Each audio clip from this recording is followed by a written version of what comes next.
And now we have a score of 10. 10 minus 14.9.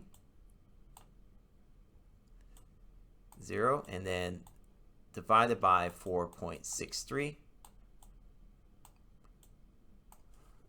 All right. And that's going to give us a z-score of 1.057.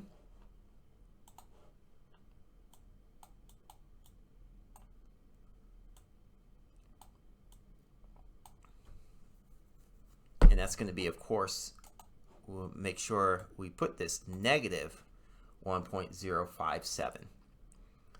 And now the thing about this is our standard normal distribution table is only going to give us within two significant figures to the right of the decimal point.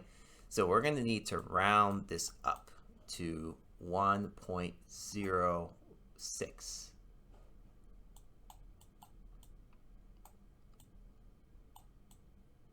So that's what we have here is 1.06. And now the first part of this question for number 3 is asking us, what is the probability of having a score, a z-score, less than our score of 10, or less than our z-score of negative 1.06? Less than our own z-score.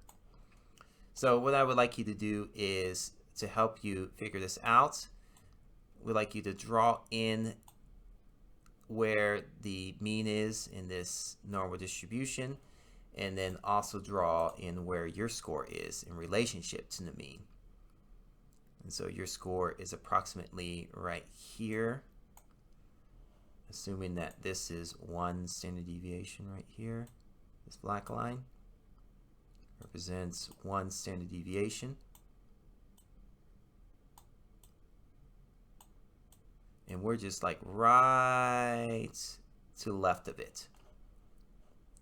And then what I would like you to do from here is just to shade in this area to the left of your score. And that's what this represents. All the information less than, probability of scores less than your z-score. And if I was to go to the standard normal distribution table here, we'll need to see that. Now here is our standard normal distribution z-table, and now what I'm going to be doing is just going to erase that because that's going to get a little bit confusing right now. So we're going to go down to where we see -1, and then from -1 we're going to go to 0.06, which is right here. So that's our value right there.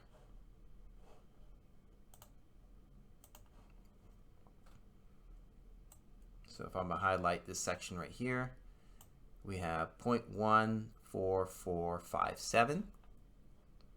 So we can just write that down. 0.1445 and then 7. And then of course what we're going to do is we're going to round this up here to be 0.145, and then we could theoretically round it up to about 0.15.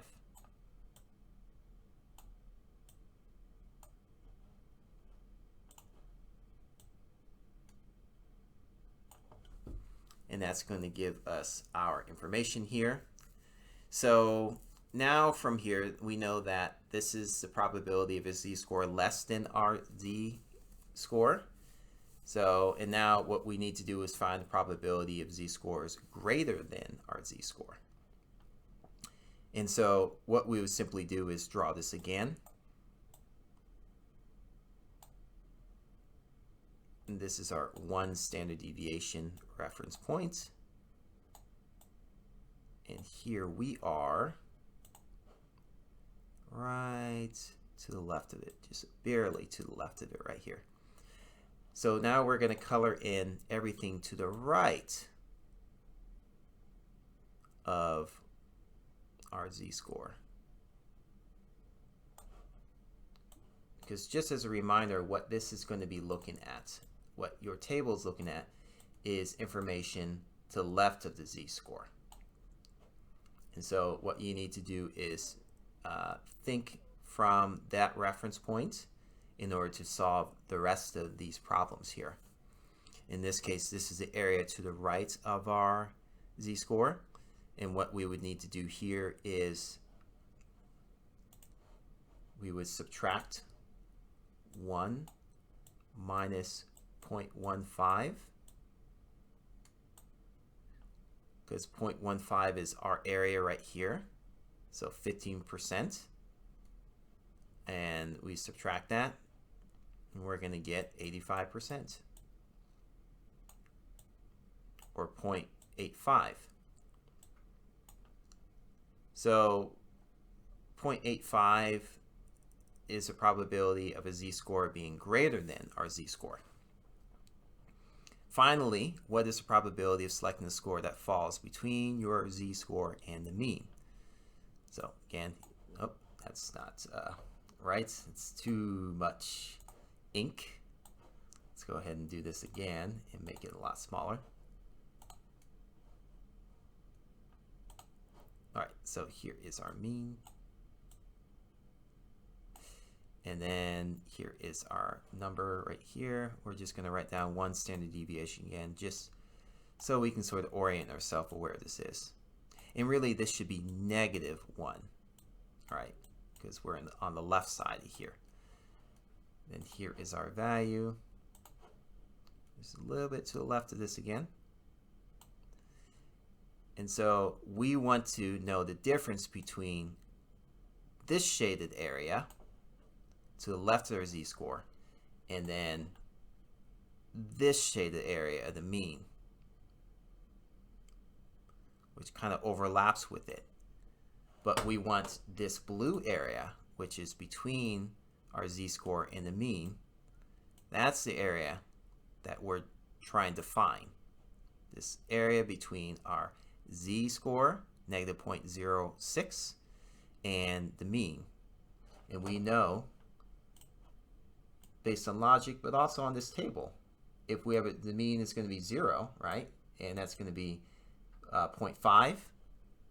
And then we know from our data that we have a value of 0.4 or 0.14457, or rounded up to be about 0.15. So now what we're going to do is we're just going to do subtraction right here.